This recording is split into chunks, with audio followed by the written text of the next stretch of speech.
उससे थोड़ी सी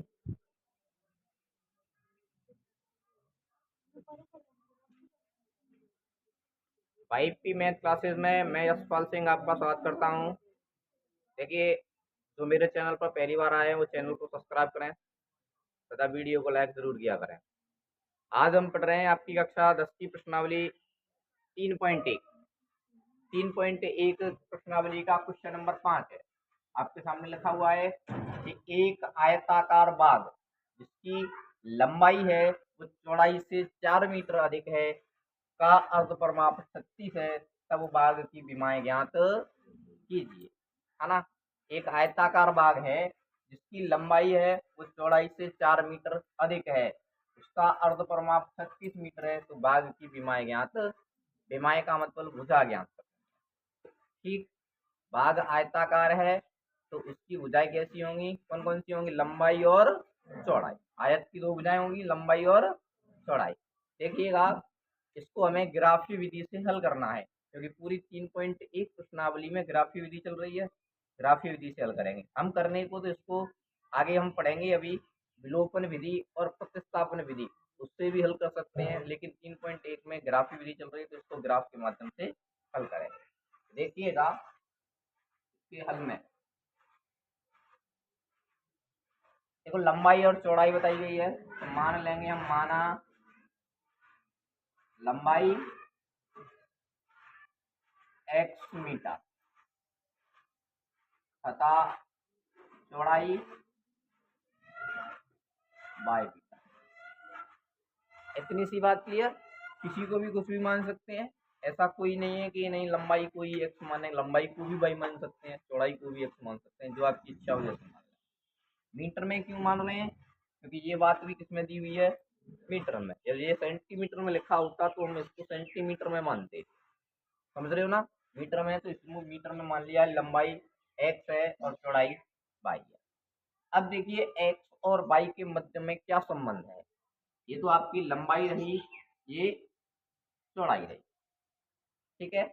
हमसे बताया गया कि जो लंबाई है वो चौड़ाई से 4 मीटर, यानी कि ये लंबाई है, ये चौड़ाई है। लंबाई है वो चौड़ाई से 4 मीटर अधिक है। कौन सा मान अधिक है, x का। हाँ, द्वारा देखो, तभी मैंने लिखा है यहाँ जिसकी लंबाई चौड़ाई से 4 मीटर अधिक है, यानी जो लंबाई और चौड़ाई के मध्य में संबंध है, वो लंबाई है वो चौड़ाई से किससे 4 मीटर अधिक, लंबाई अधिक है। यानी x का मान अपने आप में 4 कैसा है, अधिक है। अब ये मान है वो 4 अधिक है और मेरे को बराबर का चिन्ह लगाना है, तो बराबर कब हो पाएगा, तब 4 हम इधर जोड़ दें, तब हम 4 इधर जोड़ दें। नहीं आई बात समझ में।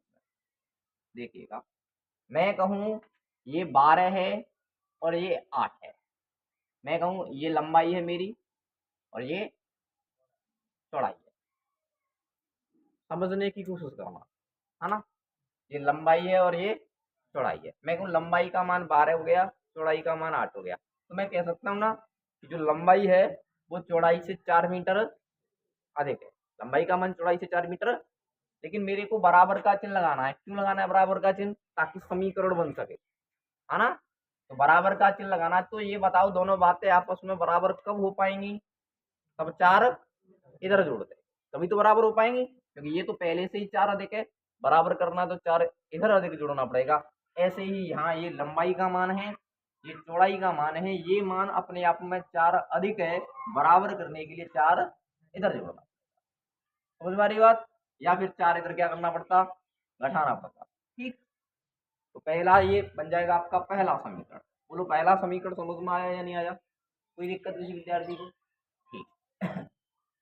आगे देखो, दूसरी बात बोली है का अर्ध परिमाप 36 मीटर है। किसका अर्ध परिमाप, आयताकार बाग का। किसका, आयताकार बाग है जिसका अर्ध परिमाप कितना है, 36।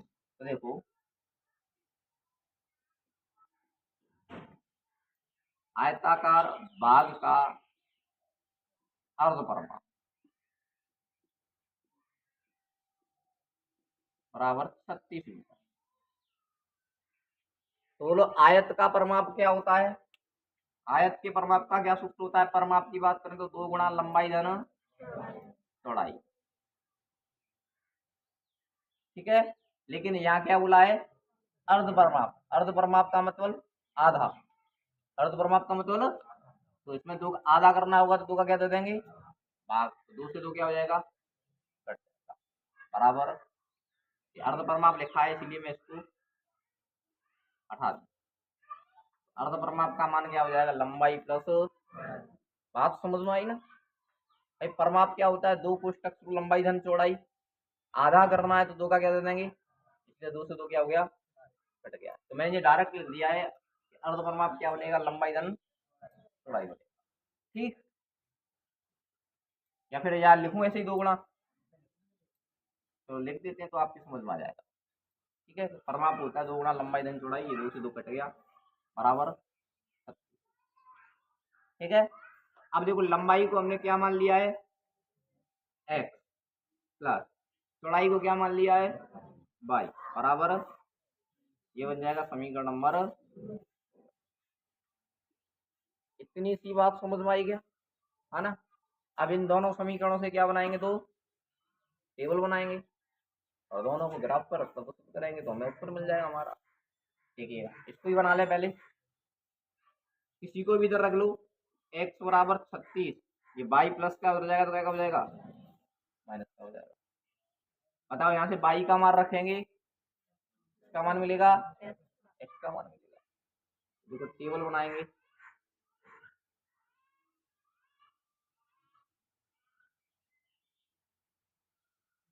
एक्स और वाई। बोलो वाई का मान क्या रखें? बोलो, आप भी बताओ क्या रखें?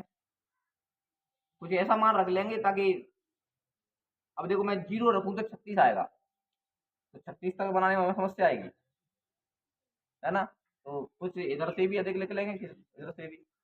वाई का मान जैसे मैं 10 लिखूं तो 36 में से 10 जाएगा, कितना बचेगा? कितना बचेगा? 26 बचेगा। और बोलो क्या रखें? 18। चलो 18 रखें हम। तो 36 में से 18 जाएगा तो कितना बचेगा? 18 बचेगा। और क्या रख वाई का मान 20 लिखें। 36 में से 20 जाएगा तो कितना बचेगा? ठीक है, कोई भी मान रख सकते हो, मान रखने में कोई समस्या नहीं है। दूसरा देखिए समीकरण क्या था, सॉरी दूसरे से ये बना दिया। पहला समीकरण क्या था हमारा? एक्स बराबर बाई प्लस 4, ये समीकरण नंबर 1 था। तो बोलो यहाँ बाई का मान रखेंगे तो क्या का मान मिल जाएगा? एक्स का मान।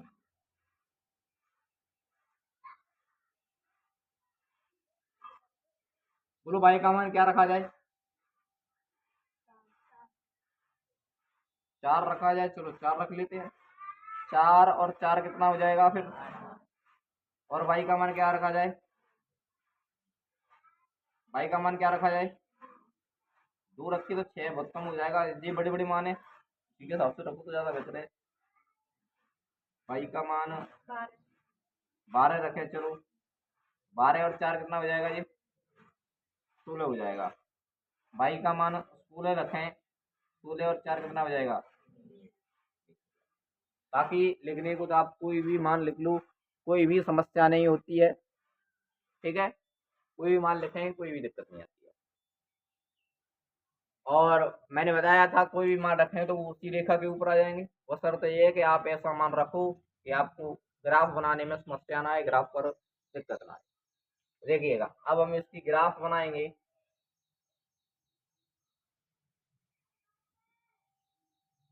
ये आपका एक्स अक्ष और ये वाई अक्ष, सॉरी ये एक्स डैश अक्ष, ये वाई अक्ष,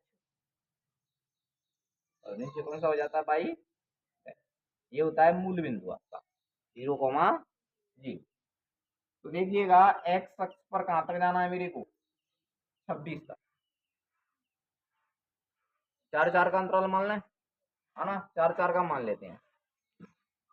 4, 8, 12, 16, 20, 24 और 28। हाँ, इधर माइनस का कोई मान नहीं है तो मैंने कम जगह ली है ना, ताकि दिक्कत ना आए। ठीक। अच्छा, बाई पर कहाँ तक जाना है? 20 तक। तो यहाँ भी 4 4 आएगा, अंतराल मान लें। 4, 8, 12, 16, 3। इधर माइनस का चला, माइनस, है ना। अब देखिए, जैसा माना है वैसा लिखेंगे, माना पैमाना। क्या माना है हमने? एक्स अक्ष पर 1 सेंटीमीटर बराबर कितना मान रहे हैं? 4 इकाई। एक्स अक्ष पर 1 सेंटीमीटर बराबर 4 इकाई, और वाई अक्ष पर 1 सेंटीमीटर बराबर कितना माना है? 4 इकाई। बोलो, बात समझ में आ गई? देखो, अब ग्राफ बनाओ। एक्स अक्ष पर 26 और वाई अक्ष पर 10। एक्स अक्ष पर 26 कहाँ होगा? 24 और 28 के बीच में। और वाई अक्ष पर कितना? 10। और 10 कहाँ होगा? 8 और 12 के बीच में होगा। तो यहाँ से ऐसे जाएंगे, यहाँ से यूं जाएंगे, तो यहाँ बन रहा है आपका 26, ठीक है। हाँ, ग्राफ पर बनाते हैं तो सीधी रेखा प्राप्त होती है। यहाँ थोड़ा बोल में इधर उधर हो सकता है, ग्राफ में लाइन कड़ी हुई होती है। सबको आता है ना ग्राफ बनाना?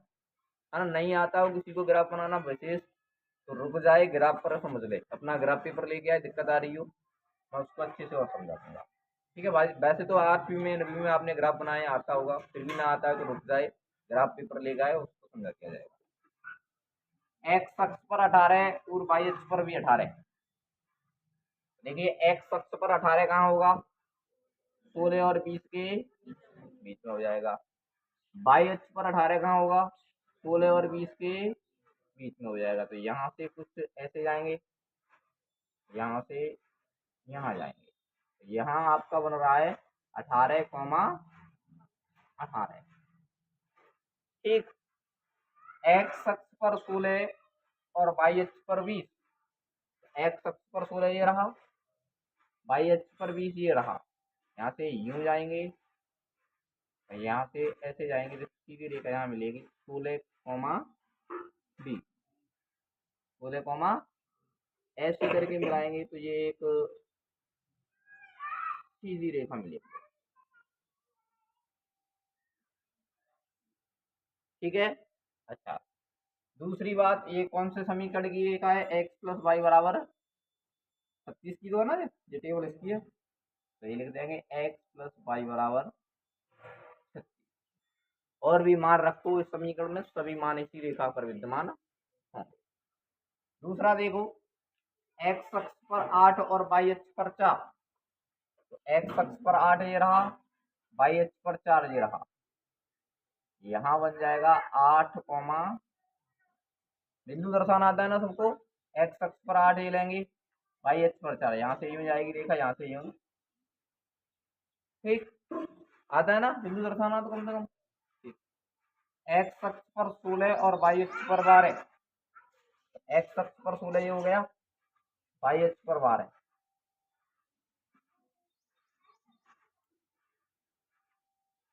16,12। एक्स अक्ष पर 20 और वाई अक्ष पर 16। तो एक्स अक्ष पर तो ये 20 हो गया, वाई अक्ष पर 16।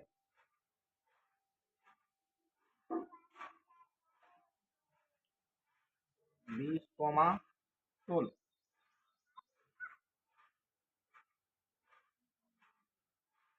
देखिएगा, ये सीधी सीधी यहाँ कट रही है ऐसे करके। इस बिंदु पर प्रक्षेप कर रहे हैं, ये बिंदु उसका क्या होगा? हल होगा। तो एक्स बराबर क्या हो गया? 20, और वाई बराबर क्या हो गया? 16। अब रुको, अब देखो, एक्स और वाई का मान लिख के नहीं छोड़ना है आपको, हकीकत में क्या ज्ञान करनी है आपको? उनकी विमाएं। तो फिर नीचे ये लिखना जरूरी हो जाता है। अतः लंबाई हमने क्या मानी थी? एक्स का मान कितना आ गया, और चौड़ाई क्या मानी थी हमने? पाई। पाई का मान कितना आ गया 16 मीटर। अब उत्तर की जांच करो। उसने हमसे कहा था कि लंबाई है वो चौड़ाई से 4 मीटर अधिक है। देखो लंबाई चौड़ाई से 4 मीटर अधिक है कि नहीं, लंबाई 20 है और चौड़ाई कितनी है, तो लंबाई 4 मीटर अधिक हुई। अब इनका अर्ध परमाप 36 है, तो अर्ध परमाप क्या होता है, लंबाई प्लस चौड़ाई। तो 20 और 16 जोड़ो कितना बन रहा है, तो ऐसे करके आप अपने उत्तर की जांच करें। समझ में आया ना सभी विद्यार्थियों को, आया।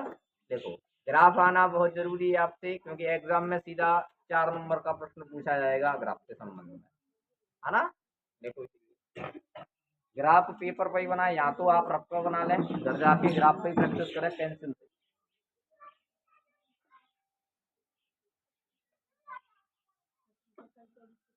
क्या हो गया बोलो,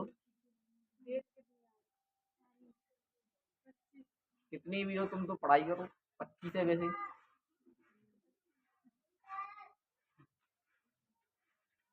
देख लो कोई भी हो, 25 है। अच्छा खाना खाने से पहले भी पूछते हैं अगर आज डेट कितनी है, पूछते हो।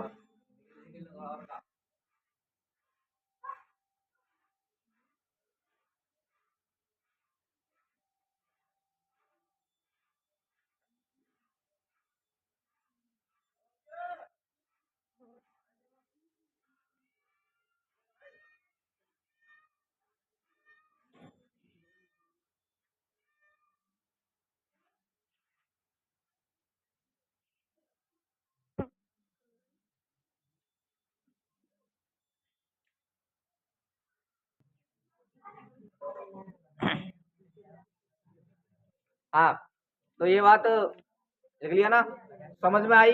अच्छा बातें नहीं करोगे। ये प्रश्न और कोई भाषा में लिखूं मैं, और भी कोई बात बना के लिखूं, भाषा में लिखें, तो करना क्या है कि आपको पहले समीकरण बनाने हैं नॉर्मल तरीके से। प्रश्न जैसा कह रहा है उसके माध्यम से आपको समीकरण बनाने हैं, समीकरणों से टेबल बनानी है, टेबल से ग्राफ बनाना है, ग्राफ से उत्तर मिलेगा। समझ में आया ना, तो अधिक प्रॉब्लम वाली बात नहीं है। पेपर में ये पूछा जाता है तो सीधा 4 नंबर का प्रश्न पूछा जाता है ग्राफ बनाने का। ठीक, आगे देखते हैं। हाँ जी,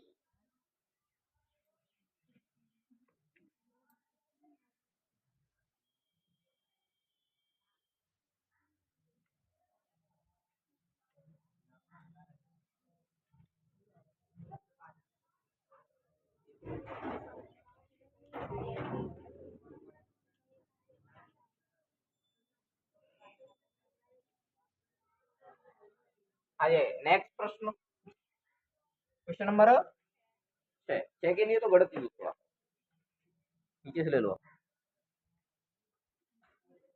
देखिएगा क्वेश्चन नंबर 6 अच्छे तरीके से समझने की कोशिश करेंगे। एक रैखिक समीकरण दी हुई है, एक रैखिक समीकरण हमें दिया हुआ है, क्या है वो, 2x प्लस 3y माइनस के 8 बराबर 0। दो चर में एक और रैखिक समीकरण ज्ञात कीजिए ताकि प्राप्त युग्म का ज्यामितीय निरूपण जैसा कि प्रच्छेद करती रेखा हो, समांतर रेखा हो, संपाती रेखा। प्रश्न को दोबारा, जब तक प्रश्न समझ में ना आ जाए जब तक आगे ना करना है, पहले प्रश्न को समझना है क्या बोल रहा है वो। क्या है कि एक समीकरण दिया हुआ है, जो बोर्ड पर लिखा है ये समीकरण क्या है, हमें दिया हुआ है। दो चर में एक और ऐसी रैखिक समीकरण लिखिए ताकि प्राप्त युग्म का ज्यामितीय निरूपण जैसा कि प्रच्छेद करती रेखाएं हो, समांतर रेखाएं और संपाती रेखाएं। हाँ, दो चर वाले रैखिक समीकरण युग्म पढ़ते हैं। युग्म का मतलब दूसरा जोड़ा, यानी कि एक समीकरण हमें दिया हुआ है, इसका दूसरा समीकरण ज्ञात करना है, दूसरा समीकरण ज्ञात करना है। और दूसरा समीकरण कैसा ज्ञात करना है, पहले ऑप्शन में दिया है रेखाएं क्या करे, वो प्रच्छेद करे। यानी इस समीकरण के संगत दूसरा समीकरण ऐसा ज्ञात करना है जिन दोनों की रेखाएं क्या करें, प्रच्छेद। दूसरे पॉइंट में इस समीकरण के संगत दूसरा ऐसा समीकरण ज्ञात करना है जिसकी रेखाएं कैसी हों, समांतर। तीसरे पॉइंट में इस समीकरण के संगत ऐसा दूसरा समीकरण ज्ञात करना है जिसकी रेखाएं कैसी हों। बात समझ में आ रही है? एक समीकरण दिया, दूसरा क्या ज्ञात करना है। देखिए पहले में बोला गया है रेखाएं संपाती हों और रेखाएं प्रतिच्छेदी हों। पहले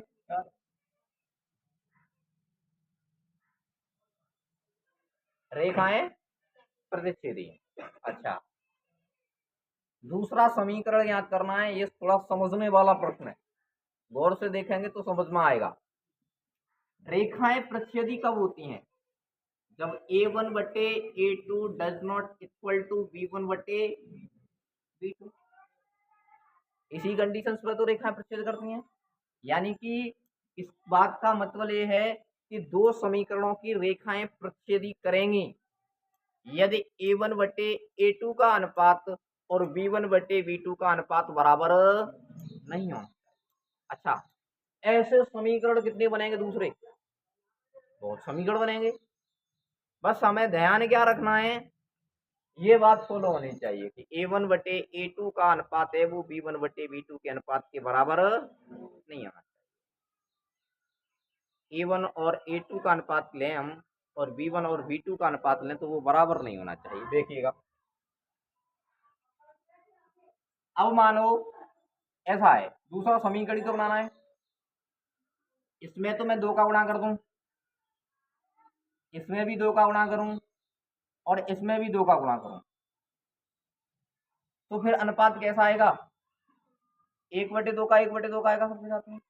नहीं, बस समझ देखो दोबारा, देखो यहाँ देखो ऐसे 2x प्लस 3y माइनस के 8 बराबर, मैं इसमें पूरे समीकरण में 2 का गुणा करूँ, क्या हो जाएगा? ये 4x क्या हो जाएगा?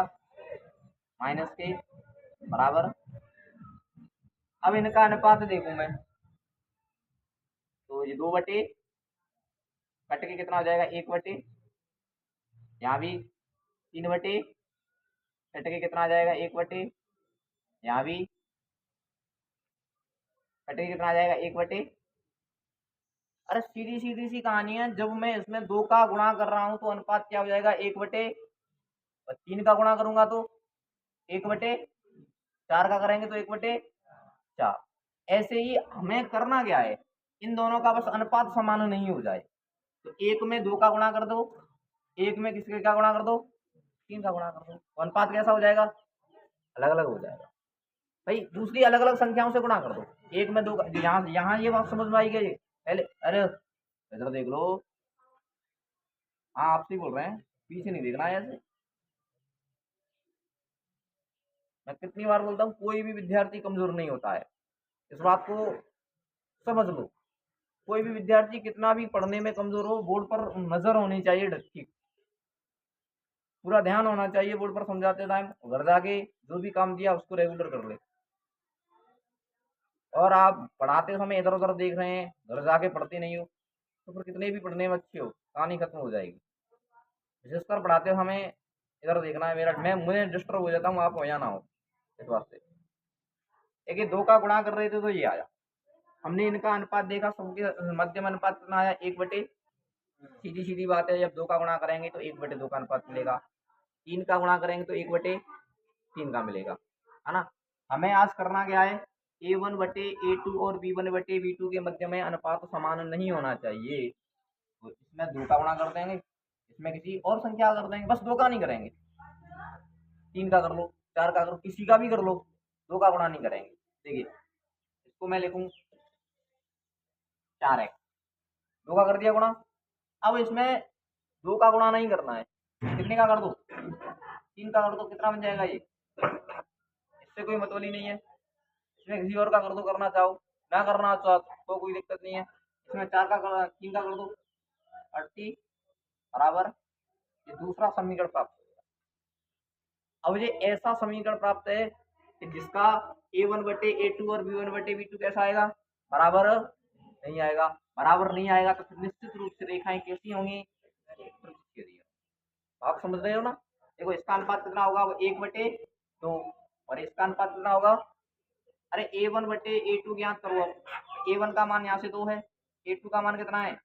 कट के कितना हो जाएगा? 1 बटे ऐसे ही बी वन बटे बी टू याद करेंगे तो बी वन का मान कितना है यहाँ से 3, बी टू का मान कितना हो गया, ये अनुपात आपस में ये कट के 1/3 हो रहा है, अनुपात आपस में कैसा है, बराबर बराबर नहीं है, तो निश्चित रूप से रेखाएं कैसी होंगी, ध्यान यहाँ देना है कि ए वन बटे ए टू बराबर नहीं हो जाए बी वन बटे, इसका 2 के साथ गुणा कर दिया, इसका किसके साथ कर दिया, या बराबर करना होता तो इसका भी 2 के साथ में गुणा करते और इसका भी गुणा किसके साथ में करते, 2 के साथ में। अभी ये नहीं समझ में आया हो तो अगले से आएगा समझ, देखो कोई दिक्कत नहीं है, नहीं आया हो तो इतना परेशान नहीं हो, इसको ढंग से समझें, इससे पहला वाला भी आ जाए। दूसरे में क्या करनी है, रेखाएं कैसी हो, रेखाएं समांतर हो, तो रेखाएं समांतर कब होती हैं, जब ए वन बटे ए टू बराबर हो बी वन बटे, बराबर नहीं हो सी वन बटे। अब देखो यहाँ दोनों का अनुपात कैसा होना चाहिए, लेकिन यहाँ नहीं होना चाहिए, इस बात का मतलब क्या है कि पहली 2 संख्याओं में बराबर गुणा करेंगे, तीसरी में किसी और का कर देंगे गुणा, तो अनुपात कैसा हो जाएगा, तीसरे का अलग अलग हो जाएगा। बात समझ में आ रही है ना, तो बताओ कितने का गुणा करें इसमें, अब 2 का, 2 का गुणा करेंगे कितना हो जाएगा, प्लस 2 का करेंगे कितना हो जाएगा, क्या भाई, क्योंकि अनुपात क्या रखना था हमें, बराबर, इसलिए यहाँ 2 का गुणा किया, यहाँ 2 का गुणा किया, लेकिन C1 बटे C2 का अनुपात बराबर ना हो जाए, तो यहाँ 2 का किया है, यहाँ 2 का किया, तो इनके मात में 2 का नहीं करो, किसी का भी कर दो और किसी भी संख्या का कर दो वो चल जाएगा, कितने का कर दें, 3 का, बराबर, बात समझ में आई। और इसमें क्या था कि ए वन बटे ए टू बराबर नहीं होना चाहिए बी वन बटे, यानी जिस संख्या गुणा यहाँ किया इसका गुणा यहाँ नहीं करेंगे। तीसरी बात देखो, तीसरे में क्या हो, रेखाएं कैसी हो, संपाती, रेखाएं संपाती हो। अब रेखाएं संपाती हो कब होती हैं, जब ए वन बटे ए टू बराबर हो बी वन बटे, बराबर हो सी वन बटे, इस बात का मतलब क्या निकला, तीनों का अनुपात कैसा होना चाहिए, अब आप ही बताओ तीनों का अनुपात कब बराबर होगा, किसी एक ही संख्या का गुणा करें, जरूरी नहीं है 2 का, 3 का भी कर सकते हैं, लेकिन एक ही का करना है, तो 2 का तुम बार बार कर रहे हो, आज तो हम 3 का करेंगे, कितना हो जाएगा ये 6x, लो भाई ध्यान रखना यहाँ भी फिर 3 का ही गुणा करना पड़ेगा। अब ये समीकरण और ये समीकरण के मध्य में रेखाएं देखोगे तो फिर निश्चित रूप से कैसी आएंगी, संपात, ये समीकरण और ये समीकरण के रूप में रेखाएं देखोगे तो कैसी होंगी, समांतर, क्योंकि ये इस नियम को फॉलो कर रहा है, इनके मध्य में रेखाएं कैसी हो जाएंगी, प्रतिच्छेदी। बोलो बात समझ में आई, आई समझ में,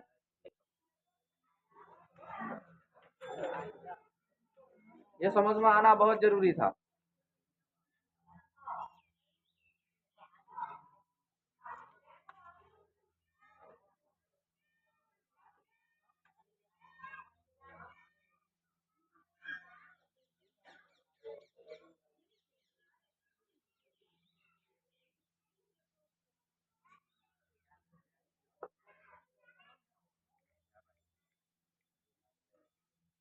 ये हो गया